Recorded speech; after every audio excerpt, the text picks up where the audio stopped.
Good evening, curious people of the internet. This is Seda Rodar speaking at the Entrepreneur's Kitchen. Welcome back. Another one of those amazing nights for me. I really am so lucky to get to hang out with all these amazing people, sharing with us their recipes for a brighter and better future. Tonight, at the other end of the line, we have Björn Theis, who is the head of Corporate Foresight at one of the biggest specialty chemicals company in the world, Evonik. Hello, Björn. Hi, Seda. Thank you for inviting me over, and cheers to all out there in the net. Thank you so much. Björn, what are you drinking? Oh, good question. It is a red wine from Israel. Wow, well done. I just had one red wine from Israel before, and I found that 2 days ago, and it's amazing. It's a really good red wine. So you don't have to pick always Italian, just a recommendation in the beginning of the talk today. It's a really good wine. Yeah. Well, it's a great, warm, sunny, beautiful region. So, no wonder they have good grapes. Yeah. Exactly. Which brings us immediately to the topic of food, man. This was a good curve. Well, Björn, I told you to prepare something with 3 ingredients. What are you doing tonight? I have to confess, it will be a little bit more than 3 ingredients, but yeah, it's a little bit also future oriented. I don't tell you the manufacturer, but I will have alternative meat burger today. So I didn't make the burgers by myself, of course, but I will do the rest fresh here. So I have tomatoes, onions, etc., for alternative meat burger. Well, you're just breaking something. You kind of have to try to stick with the 3 main ingredients. We are okay with the spices and salt and pepper, but I'm very strict about the 3 ingredients. Okay, then I will have a burger without the bread. I guess I can need the bread. Yes, that's exactly. That's healthier anyways. Right. Well, again, you immediately bring me to the next question of alternative food, because I know you guys are really big in food business. Future of food is a huge interest to your company. It's a huge interest of us, yeah, right. Yeah, let's talk about that a little bit, while I'm also, going to show you my food. Well, food. This is a mint. Yeah, I see it. Will it be Vietnamese? No, unfortunately not. I wish I could. But the thing is, I totally forgot to go shopping today. I'm trying to outsource everything right now, and I'm not succeeding in every stage. So we still had some fresh melon in the fridge. And you see, this looks a little sad, because this is still from the show with Friederike Korte, whom you also know. So I'm just going to be using some rests, actually, to make to invent a drink. Is that food? No, it's yeah, of course, food and drink. We call them, because entrepreneurs love making cocktails. And since we're talking of food, let's keep going. So what is the future of food? But in the future of food, you're going into the right direction. I mean, it's not waste. However, it's something, it looks not perfectly fresh. And I mean, we're living in a world where everything has to look perfect, and we throw so much food away, roughly, if you calculate, say roughly 50%. And I think to have a look what is in the fridge and reuse it and creating food out of it, it's the best thing you can pay into a good future of food as well. And however, on the other side, yeah, I think the whole food system has huge tasks to go. I mean, human population, we're getting more and more. Like we aim at 10 billions, and we need to feed them all. And if you look at the fertile earth and fields out there, they are shrinking through erosion, etc., etc. So we have the big question for the future: how to feed more on less. And that's a really important topic. And I mean, that's it's affecting also all kind of researchers. So from of course from agricultural technologies up to robotics and artificial intelligence. I mean, every percent we can save on water, on fertilizer, on fungicides, etc. counts. It's just made up by the numbers. If you have to feed 10 billion but people. I do have a controversial question at exactly this point. A couple of weeks ago, we had an amazing person, JP Rangaswamy, the former chief data officer of the Deutsche Bank, and he said something that was really interesting. He said, look at the percentage of food we're throwing away, and then you actually immediately realize that it's not necessarily a production problem, it's more of a distribution problem. So do you think that, how could one tackle that question? I think there's a huge leverage, and the Chinese government announced, I guess, a couple of weeks ago, 2 weeks ago, that till the year 2030, they want to reduce the spend food by 50%. However, how will they feed the population? Because they are attacking the food waste problem probably. And that is what I'm meaning with, and look at this. I mean, that's a question also of packaging. Yeah, I want to talk about this. I have a claim. This is terrible. but for transporting food and keep it eatable, you will have some kind of packaging. It could be reusable, but you need some barriers. So your foil is a barrier Look at to this. keep.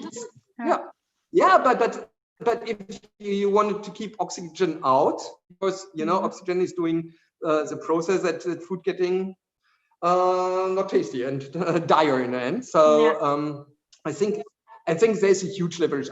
I'm not convinced that we can reduce all the food waste, because if you look at the countries of production, so there's a lot of food lost from the field to the manufacturer to the food company.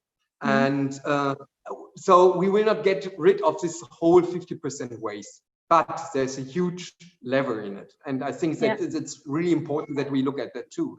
And also, exactly what you were referring to with the packaging. I think it's a huge issue. I think it's a bad issue. I think next time I'm just going to go for whole watermelons, which I won't be able to eat. So this is again, some rest. That's a problem. I mean,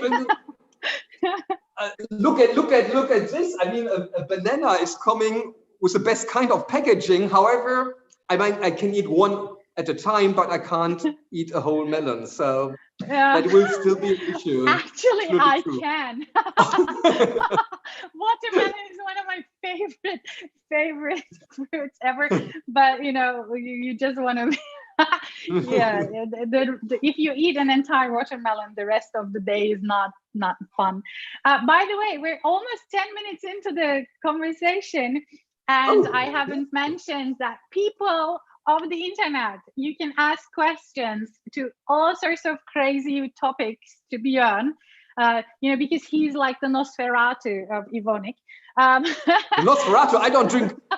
Then I wouldn't have to cook tonight. Then I would just drink blood. So exactly. So if you have any questions about your future, fortune teller Björn Theis is going to be here. So our number on Slido is 69610. 69610 on Slido.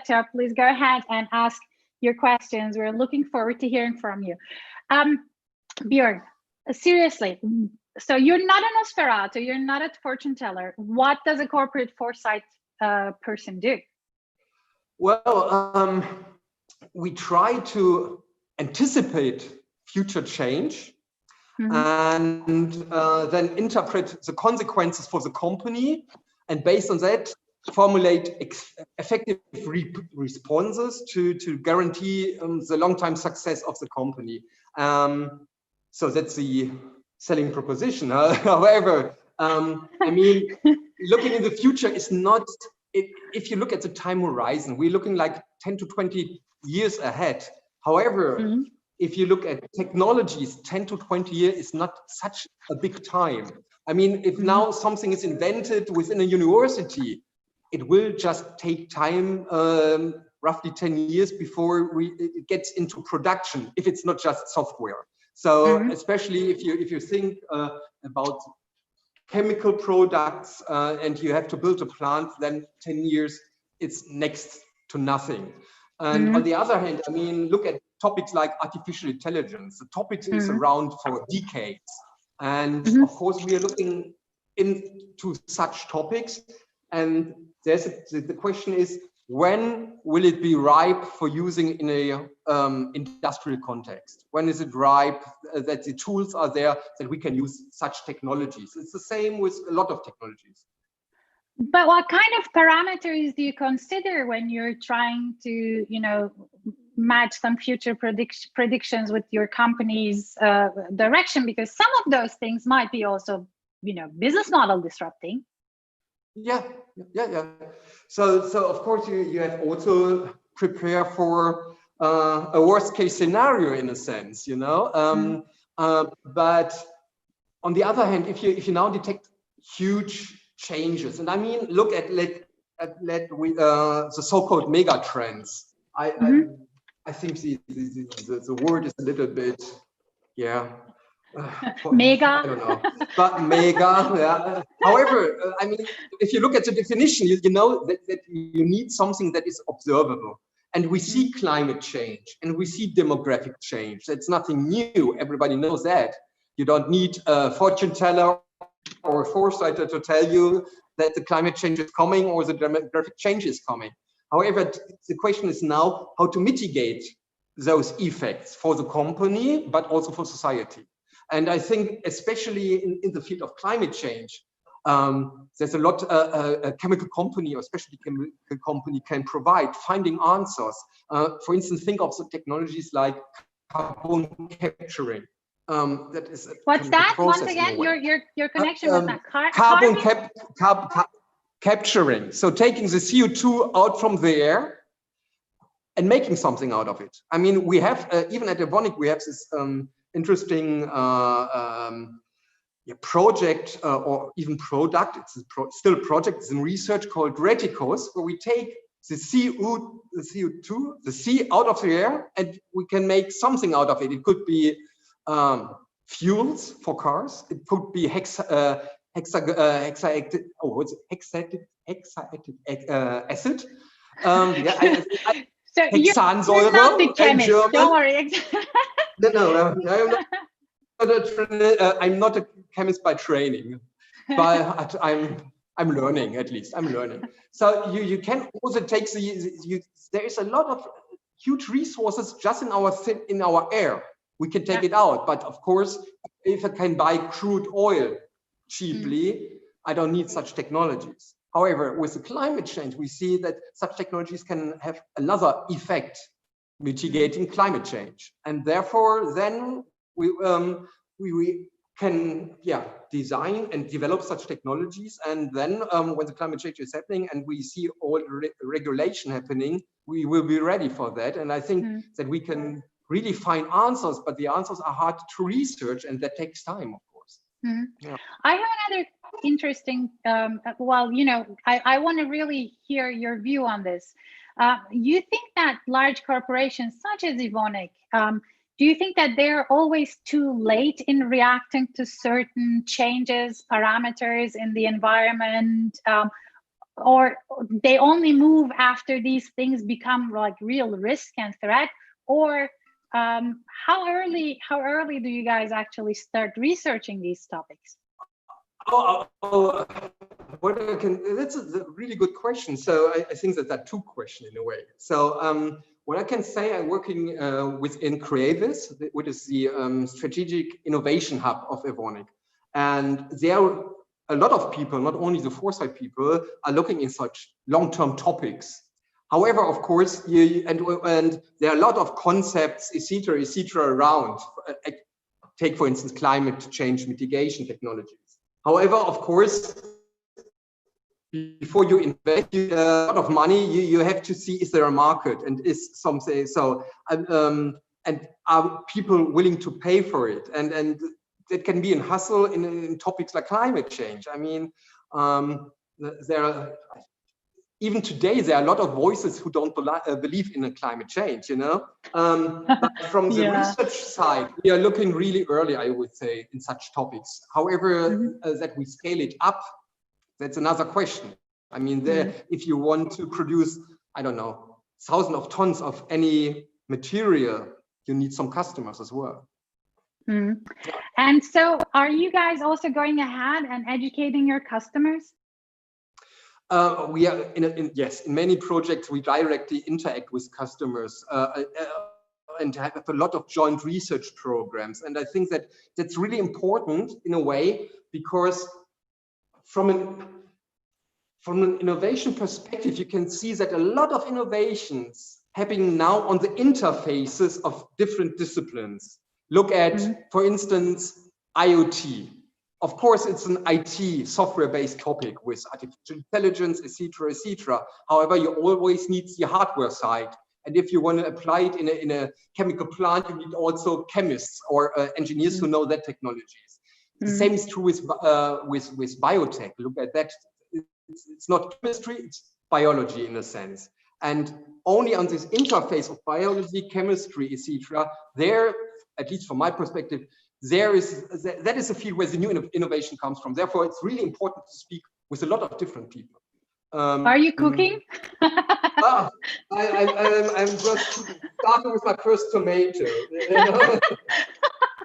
Yeah, that's but what I really have to concentrate because I don't like my tomato too thick on a burger, so I rather have to cut them. Yeah.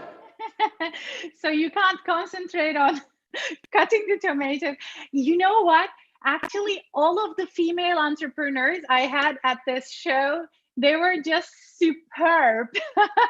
They were always done, and they're like, I always do this. I always cook and talk at the same time. Yeah. So look, I even decorated. Oh, you're totally ready. I'm totally ready to go. Wait, I'm going to make a picture of this. Yeah, see? Excellent. Yeah. Well, because I'm going to finish it until the end of the show. I'm a little bit on a drink, yeah. Exactly.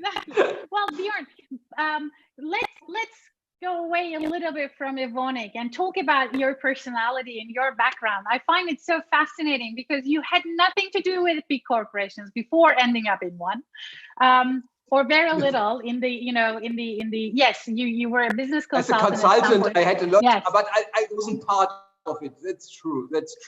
And exactly. And I mean, you have a background in how do you call it, anthropology, in ethnology, exactly. And then you were in journalism, and then you were approached by a consultancy company, and then you ended up at Evonik.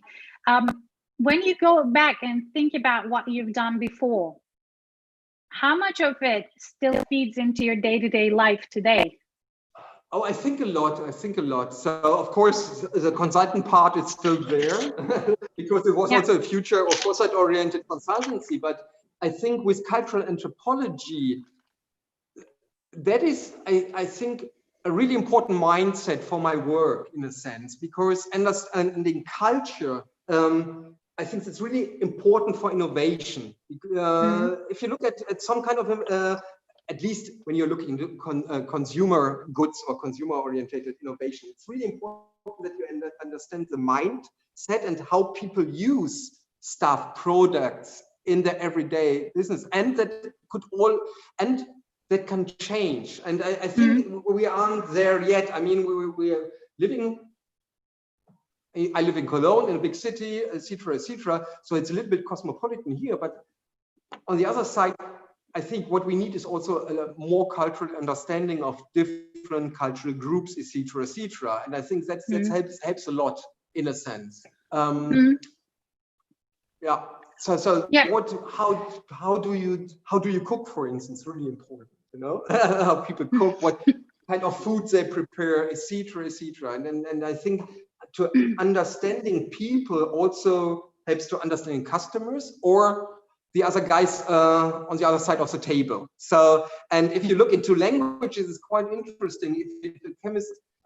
If you have some people who are really in their discipline, it may be a chemist, a biologist, an engineer, or cultural anthropology, we just speak as we were trained to. However, there's a lot of, especially if you're doing R&D projects, you need a lot of translation. And I think that at least as a mindset, cultural anthropology helps a lot there. Yeah. I have one last question before we move on to the Slido questions, which started raining right now. Well, one question, my last question to you is, when your researchers are working in the company, when your leadership is working in the company, do they foresee the trends and the researchers are like, this is definitely going to become a trend, I'm going to work on this? Or how do they go about this? I mean, or if you come back and tell them this is definitely, you know, the big thing, and they're like, nah, you have no idea. So how does that interaction work? That's a good question. So I try to answer that. Now there is a lot of innovative spirit within the company, but you're right. I mean, there's a sentence I use also quite often: "Don't believe the hype."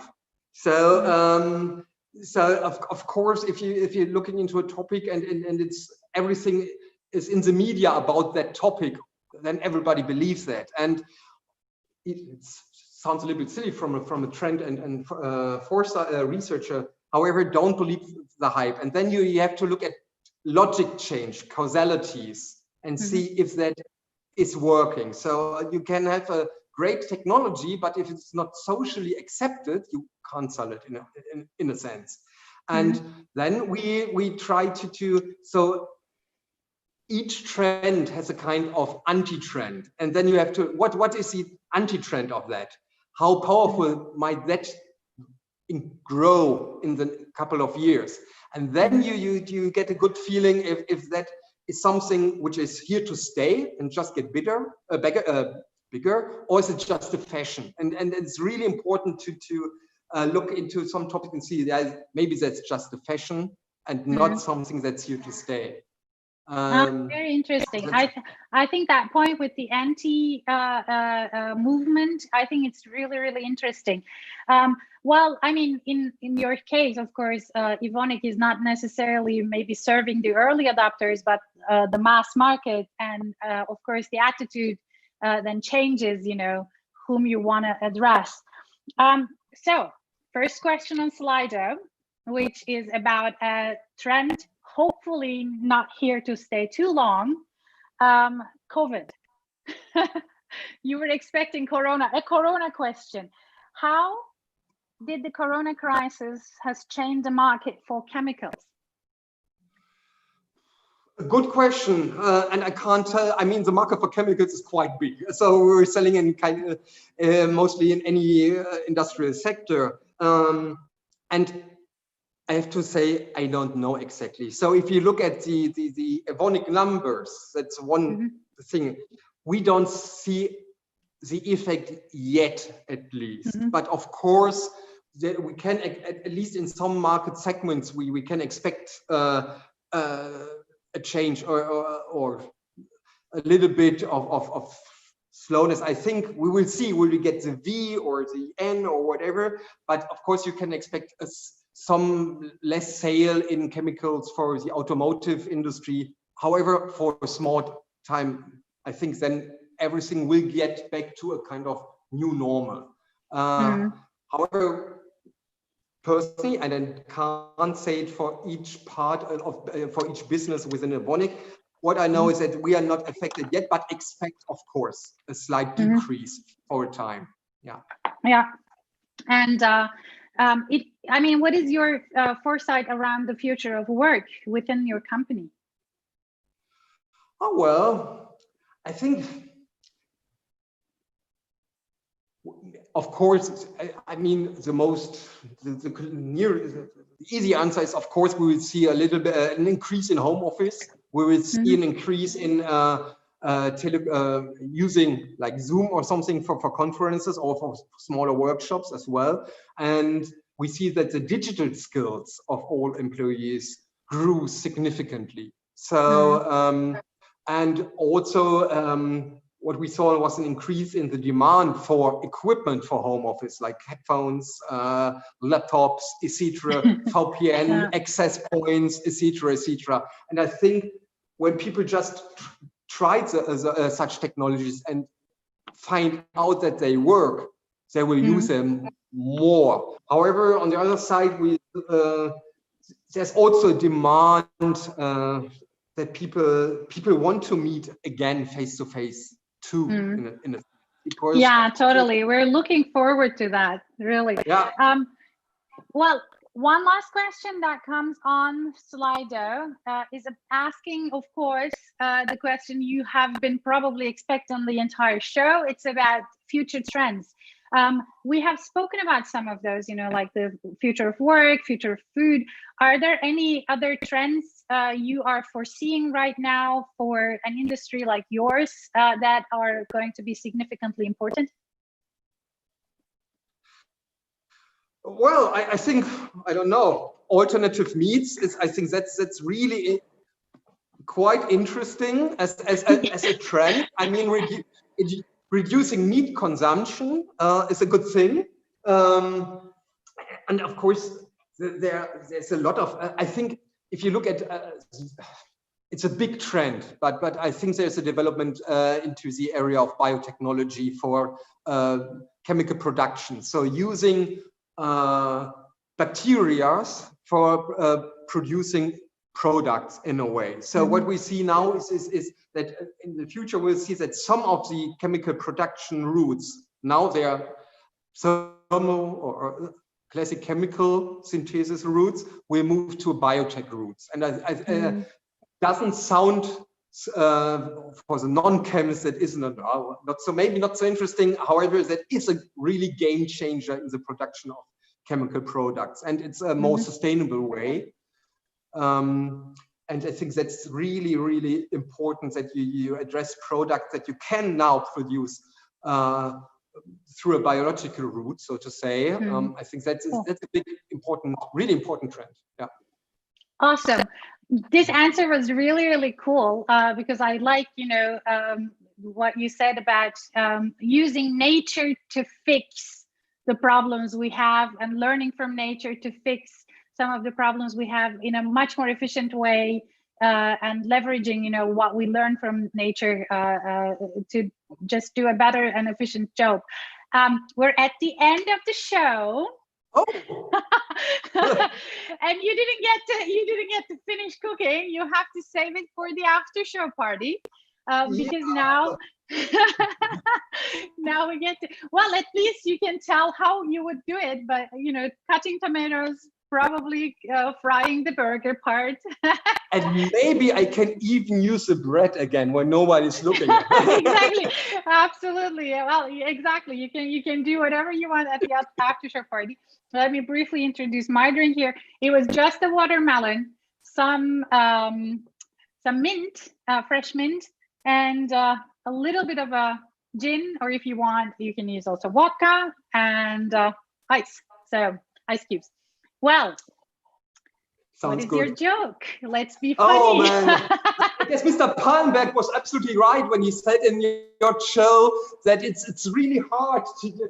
And I have to confess, I can't remember jokes. But of course, for your show, I was looking, are there jokes about the future? And I think it's quite interesting. And Very good. And I came up with two jokes. With one, it's a little bit more dadaistic, I would say. So the past, the present, and the future walk into a bar. It was tense.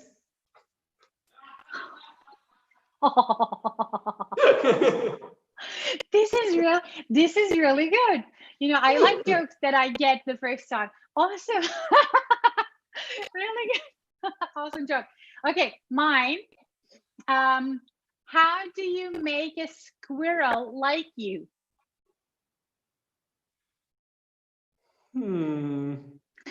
Good question. I don't know. With nuts. Exactly. Act like nuts.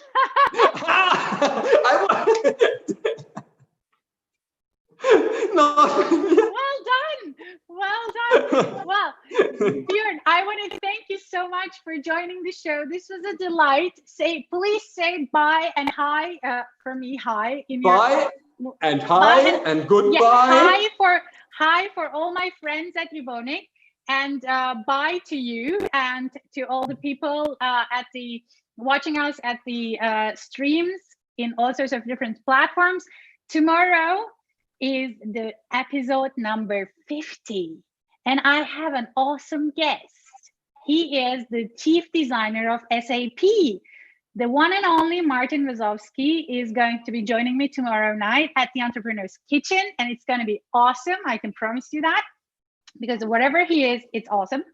And I want to thank again Björn for joining me tonight at the show. This was a delight. Thank you. And looking forward to hanging out sometime soon again, Björn. We'll do that. And thank you for inviting me over. And I'm really looking forward to watch your show tomorrow. So yeah, thank you. Yeah, get some friends. Do watch parties, man. Awesome. Of course. Exactly. Well, good night, people. See you tomorrow. You, Björn, stay in the line for the after show party. Bye-bye. Bye-bye.